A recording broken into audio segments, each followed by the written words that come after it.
Yes, good morning everyone. Today we are going to start chapter 4th of 12th class chemical kinetics या रासायनिक बल गतिकी। बच्चों रासायनिक बल गतिकी या केमिकल काइनेटिक्स क्या होता है ना बच्चों। एक्चुअल में सपोज दैट कोई केमिकल रिएक्शन है N2 plus 3H2 is equals to twice NH3। ये केमिकल रिएक्शन है।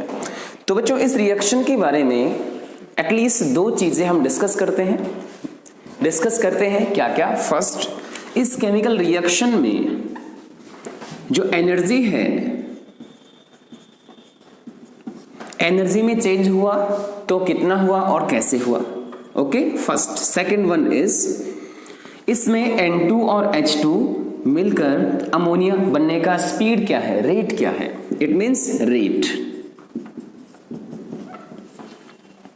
बच्चों एनर्जी का जहां डिस्कशन किया जाएगा, amount of energy, heat, okay, या हम बात करें स्पेसिफिक हीट, इस टाइप का। बच्चों ये थर्मोडायनेमिक्स में चला जाता है, ये थर्मोडायनेमिक्स में डिस्कस किया जाता है बच्चों। और रिएक्शन का रेट, रिएक्शन की स्पीड, इन सब का डिस्कशन जो किया जाता है बच्चों, और डिस्कशन केमिकल काइनेटिक्स में किया जाता है। ओके बच्चों केमिकल काइनेटिक्स एंड थर्मोडायनेमिक्स दोनों आपस में इंटरलिंक्ड हैं होने को, बट थर्मोडायनेमिक्स में जो चीजें नहीं डिस्कस की जा सकती उसको केमिकल काइनेटिक्स में डिस्कस किया जाता है। क्लियर। थर्मोडायनेमिक्स में कुछ लिमिट्स हो जाती हैं। लिमिट्स क्या है? रिएक्शन के होने का स्पीड कंफर्म नहीं होता, रिएक्शन स्लो है, फास्ट है, कंफर्म नहीं होता, रिएक्शन रिवर्सिबल है या एवरेज स्पीड की है, ये कंफर्म नहीं होता। इन सबको कंफर्म करने के लिए बच्चों केमिकल काइनेटिक्स पढ़ा जाता है। क्लियर। तो केमिकल काइनेटिक्स क्या होता है बच्चों? केमिकल काइनेटिक्स केमिस्ट्री की वो ब्रांच होती है। कौन सी ब्रांच होती है? जिसमें रेट ऑफ रिएक्शन का स्टडी किया जाता है। केमिकल काइनेटिक्स जो होता है बच्चों, रासायनिक बल गतिकी, रासायनिक बल गतिकी या केमिकल काइनेटिक्स, केमिकल काइनेटिक्स में डिस्कशन किसका किया जाता है? Rate of a chemical reaction. It means हम कह सकते हैं branch of chemistry which deals with rate of a chemical reaction, okay, in the change of rate of chemical reaction, in the change of amount of reactant और in the change of amount of product with respect to time. अर्थात समय के सापेक्ष क्रियाकारक या उत्पाद की सांद्रता में परिवर्तन को जहां पर पढ़ा जाए, that is chemical kinetics. Rate of chemical reaction, rate of chemical reaction बच्चों ये हमारा बेस होता है। रेट ऑफ केमिकल रिएक्शन हमारा बेस होता है। कोई रिएक्शन होनी है, सपोज दैट रिएक्शन है हमारे पास R, रिएक्टेंट से प्रोडक्ट वाली, ये केमिकल रिएक्शन होने वाली है। इस केमिकल रिएक्शन में रिएक्टेंट का कितना मोल कौन से टाइम में प्रोडक्ट में कन्वर्ट हो जाएगा। ओके इट मींस इसका कितना अमाउंट कितने टाइम में प्रोडक्ट में कन्वर्ट हो जाएगा, और ये प्रोडक्ट का अमाउंट कितना बनेगा, ये सब डिस्कशन किया जाएगा बच्चों। वो सब किया जाएगा केमिकल काइनेटिक्स में। ओके थोड़ा वेट कीजिए, मैं इसको क्लियर कर देता हूं। Chemical kinetics. ओके बच्चों सपोज दैट कोई केमिकल रिएक्शन हमारे पास में है। सपोज दैट जो हम पढ़ते हैं हैबर प्रोसेस जो है, उसका केमिकल रिएक्शन बनेगा बच्चों N2 plus 3H2 is equals to twice NH3। और बच्चों यहां पर आयरन पाउडर प्लस मॉलिब्डेनम। बच्चों आयरन जो होता है यहाँ पर, आयरन काम करता है कैटालिस्ट का, उत्प्रेरक का। ओके एंड मॉलिब्डेनम जो होता है बच्चों उत्प्रेरक वर्धर, मॉडरेटर, मतलब स्पीडअप करने वाला, स्पीडिंग रिएजेंट है ना। स्पीडिंग किसकी करेगा बच्चों? आयरन की रिएक्टिविटी का। ओके मॉलिब्डेनम होता है बच्चों MO। अब सुनिए बच्चों N2 plus 3H2 twice NH3। Okay suppose that इसका है X मोल पर लीटर, इसका भी है X मोल पर लीटर। ओके, या जो रिएक्टेंट है उसका टोटल अमाउंट हम मान लेते हैं x मोल पर लीटर। इसका टोटल है x मोल पर लीटर, और प्रोडक्ट कितना बनना है वो हमें कंफर्म अभी नहीं है। क्लियर? प्रोडक्ट कितना बनना है अभी वो हमें कंफर्म नहीं है। क्लियर? हमें डिस्कस क्या करना है? हमें डिस्कस ये करना है कि कौन से टाइम में कितना रिएक्टेंट बचा। सपोज दैट हम इसी केमिकल रिएक्शन का एक ग्राफ बनाएं। ये हमने एक कर्व या ग्राफ बनाया केमिकल रिएक्शन N2+3H2 के लिए। ये x एक्सिस है बच्चों, ये O एक्सिस है, सॉरी ओरिजिन पॉइंट, और ये y एक्सिस है। ओके बच्चों, यहां मैं कंसंट्रेशन लिख देता हूं, कंसंट्रेशन सांद्रता। यहां मैं टाइम लिख देता हूं बच्चों, समय। ओके बच्चों, ये ओरिजिन पॉइंट हो गया, मूल बिंदु हो गया, है ना। अब हम एक कर्व बनाते हैं। सपोज दैट मैक्सिमम अमाउंट जो है वो ये है, किसके? रिएक्टेंट की। बच्चों ये टाइमिंग है 1 सेकेंड, 2, 3, 4, 5, 6, 7, 8, 9, 10 सेकेंड हो गया। बच्चों ये 0.1 मोल, 0.2, 0.3, 0.4, 0.5, 0.6, 0.7, 0.8, 0.8, 0.9, 1 मोल पर लीटर। ओके, ये 1.0, 0.9, 0.8 थोड़ा सा मिसमैच हो गया, आप इसको ठीक कर लें। मैं यहां पर 1.0 मोल पर लीटर, ओके, ये 0.1 मोल पर लीटर, 0.2, 0.3, 0.4, 5, 6, 7, 8, 9, 10 इस टाइप से। बच्चों ये है 0.5 मोल पर लीटर। सुनिए अब, T 1 सेकेंड है, 2 सेकेंड है, 3 है, 4 है, 5 है, इस टाइप से एंड सो ऑन। सुनिए अब, स्टार्टिंग में T बराबर 0 पर कोई केमिकल रिएक्शन हुई? नहीं हुई, क्योंकि हमने रिएक्टेंट को मिलाया ही नहीं। इसका मतलब T बराबर 0 पर 0 सेकेंड में कोई भी रिएक्टेंट प्रोडक्ट में चेंज नहीं हुआ। तो बच्चों T बराबर 0 वाली कंडीशन हम यहां पर लिखना चाहें, T बराबर 0 पर, T बराबर 0 पर इसकी कंडीशंस में बनाना चाहूं, T बराबर 0 पर क्या होगा बच्चों? रिएक्टेंट उतना ही रहेगा x मोल पर लीटर, प्रोडक्ट कितना रहेगा? 0। कुछ टाइम बाद, 1 सेकेंड बाद बच्चों इसमें से कुछ अमाउंट घटेगा जो प्रोडक्ट में चेंज हो जाएगा, है ना। सपोज दैट x में से a अमाउंट घट गया तो प्रोडक्ट कितना बन जाएगा? a बन जाएगा। कुछ टाइम बाद x माइनस b घट गया तो ये b बन जाएगा। बच्चों कुछ टाइम बाद मतलब जब इसका हाफ लाइफ होगा, अर्ध आयुकाल होगा, बच्चों ये x/2 बचेगा, ये भी x/2 हो जाएगा। फाइनली जाके ये 0 बचेगा और ये कंप्लीट x बन जाएगा। ऐसा हो जाएगा ना। मतलब टाइम बढ़ने के साथ साथ रिएक्टेंट घटेगा और प्रोडक्ट बढ़ जाएगा। ये स्टार्टिंग में x था, ये लास्ट में जाके x हुआ है। ये स्टार्टिंग में 0 था, ये लास्ट में जाके 0 हुआ है। क्लियर? कुल मिला के टाइम बढ़ने के साथ साथ रिएक्टेंट तो घटेगा, प्रोडक्ट बढ़ेगा। क्लियर? अब हम इसको ग्राफ से इंडिकेट करते हैं बच्चों। किससे? इसको हम ग्राफ से इंडिकेट करते हैं। इसको हम ग्राफ से इंडिकेट करते हैं। कैसे बच्चों? रिएक्टेंट स्टार्टिंग में मैक्सिमम था, मैंने इसको यहां मान लिया, है ना।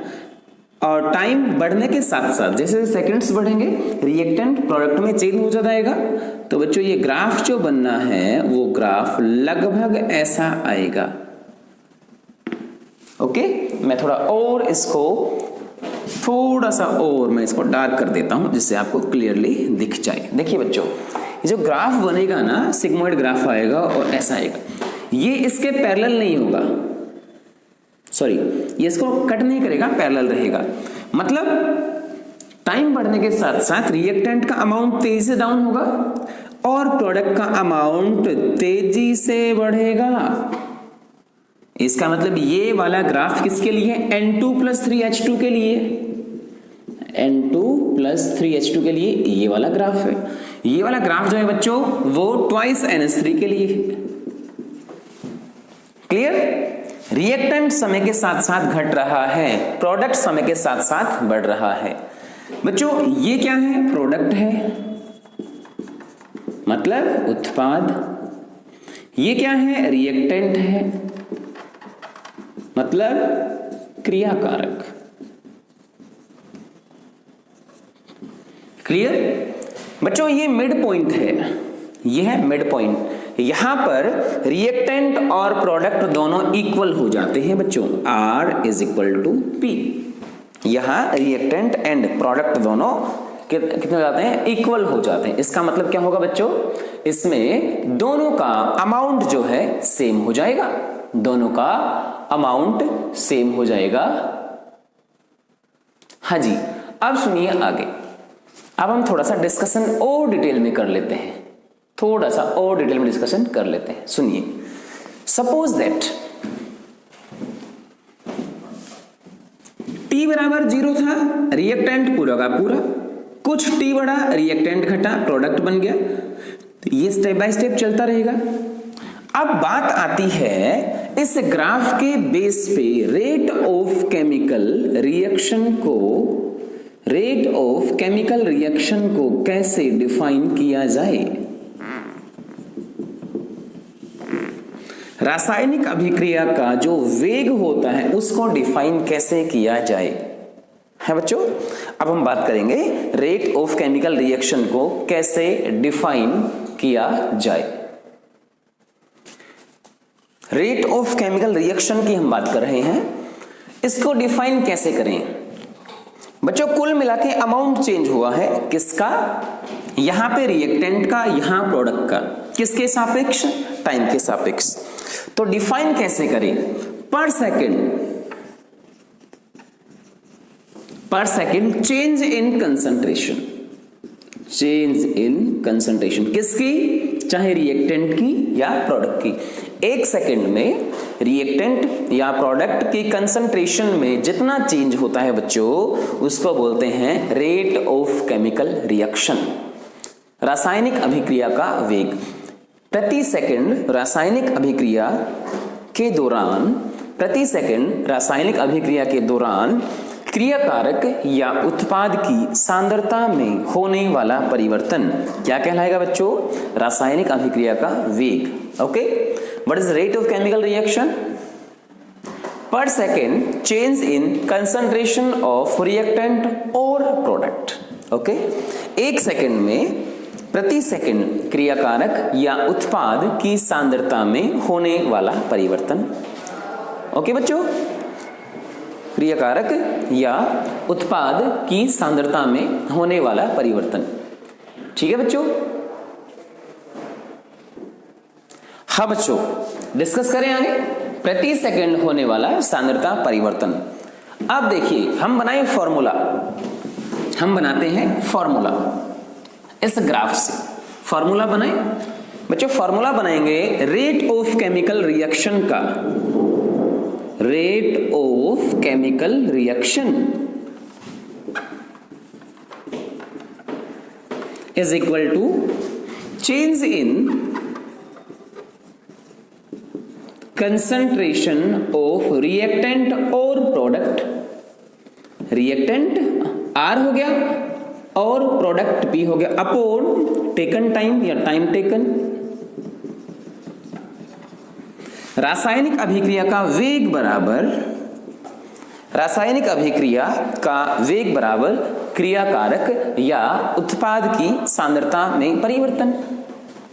ओके, इसका मतलब उत्पाद या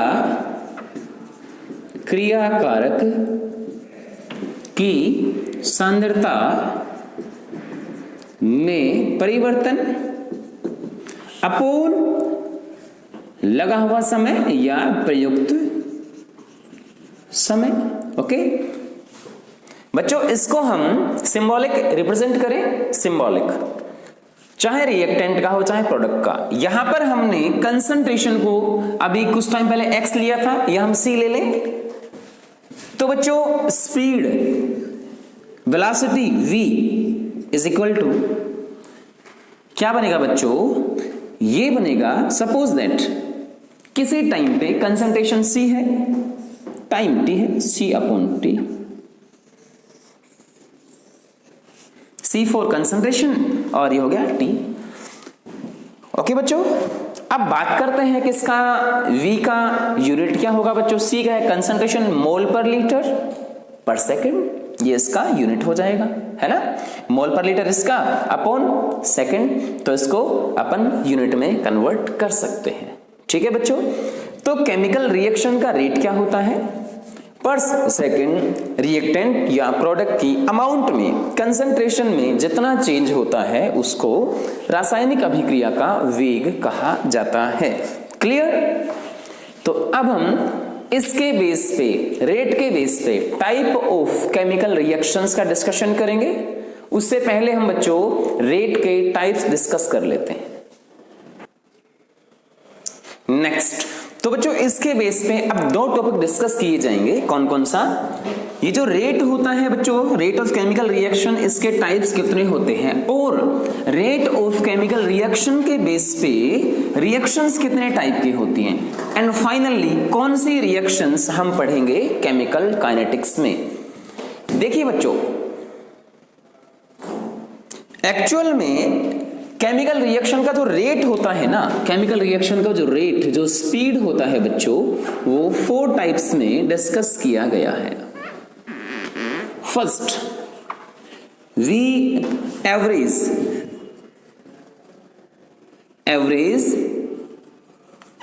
रेट, ये बच्चों फर्स्ट बनता है। बच्चों सेकंड बनेगा हमारे पास में इंस्टेंटेनियस या इंस्टेंट रेट। बच्चों इसको बोलते हैं औसत वेग, औसत वेग। इसको बोलते हैं तात्क्षणिक वेग, तात्क्षणिक वेग। बच्चों एक बनेगा थर्ड, प्रारंभिक वेग, एंड बच्चों फोर्थ बनेगा अंतिम वेग। एक बनेगा अंतिम वेग। कुल मिला के रेट ऑफ केमिकल रिएक्शन ये 4 टाइप के हो जाते हैं। ओके बच्चों, अब इनके बेस पे टाइप्स ऑफ केमिकल रिएक्शन की बात करते हैं कि टाइप्स ऑफ केमिकल रिएक्शन जो होती हैं रेट के बेस पे कितने टाइप की हो जाती हैं, और कौन सी रिएक्शंस को केमिकल काइनेटिक्स के अंदर पढ़ा जाता है। ओके बच्चों, उनको हम अभी डिस्कस करते हैं यहाँ पे। ठीक है बच्चों, तो रिएक्शंस को हम डिस्कस करेंगे अब।